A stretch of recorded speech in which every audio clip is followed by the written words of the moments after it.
અરવલ્લીના મોડાસા ડુંગરવાડા રામદેવ પીર મંદિર ખાતે યુજીવીસીએલના લાઇન ઇન્સ્પેક્ટરનો વય નિવૃત્તિ સમારંભ યોજાયો.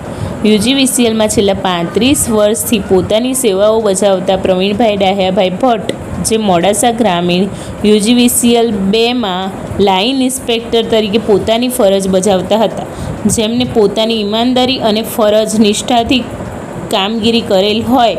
આ સમારંભમાં ડુંગરવાડા ગ્રામજનો તેમજ યુજીવીસીએલનો સમગ્ર સ્ટાફ તેમજ અધિકારીઓએ હાજરી આપી હતી. તેમજ સાલ ઓઢાડી ચાંદીનો સિક્કો તેમજ પ્રમાણપત્ર આપી પ્રવીણભાઈ ડાહ્યાભાઈ ભટ્ટનું સન્માન કરાયું હતું. આ પ્રસંગે ગ્રામજનો સહિત યુજીવીસીએલનો સ્ટાફ આનંદ સાથે કંઈક છૂટી જતું હોય તેવી ભાવના સમારંભમાં હાજર દરેક વ્યક્તિમાં જોવા મળી હતી. સેવા નિષ્ઠાથી કરેલી કામગીરી અને સમારંભમાં સર્વે હાજર લોકોએ બિરાદવી હતી.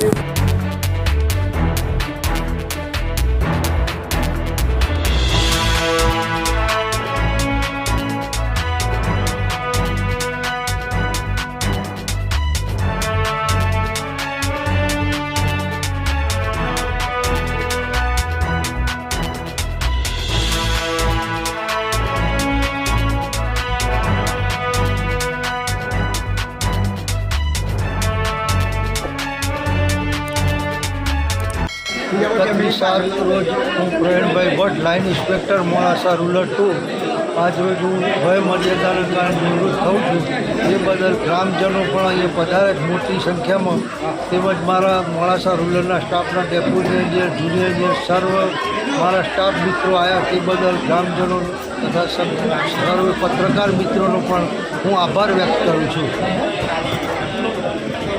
પપ્પાનું આજે વિદાય સમારંભ હતું, તો પપ્પા એકદમ છે ને એક્ટિવ હતા. એના માટે પપ્પાને મને એક વાત યાદ આવી રહી છે, જ્યારે મેં શેર નથી કરી પણ હમણાં કરી રહી છું. અમે લોકો જ્યારે નાના હતા ને ત્યારે પપ્પાને 2 વાગે 3 વાગે જ્યારે બી ફોન આવ્યો હતો એ ટાઈમે, ત્યારે પપ્પાને મારા બા હતા એ ટાઈમ પર, તો એ બા પપ્પાને ફોન આવ્યું, એ નીકળ્યા ત્યારે હું બહુ ડરતી હતી કે પપ્પા આટલું ચોમાસું છે, પપ્પા કેવી રીતે જશે, કેવી રીતે એમનું કામ કરશે. ત્યારે હું ઉઠીને પપ્પાની રાહ પણ જોતી. ત્યારે બા મને કહેતા કે તું ચિંતા નહીં કર, તારા પપ્પા પાછળ મકાણીમાંનો દીવો મોકલ્યો છે, એ હંમેશા એમના સાથે છે. મારા બા એવું કહેતા હતા એમને. પપ્પા એકદમ એમની પ્રાયોરિટી પહેલાં જોબ જ હતી.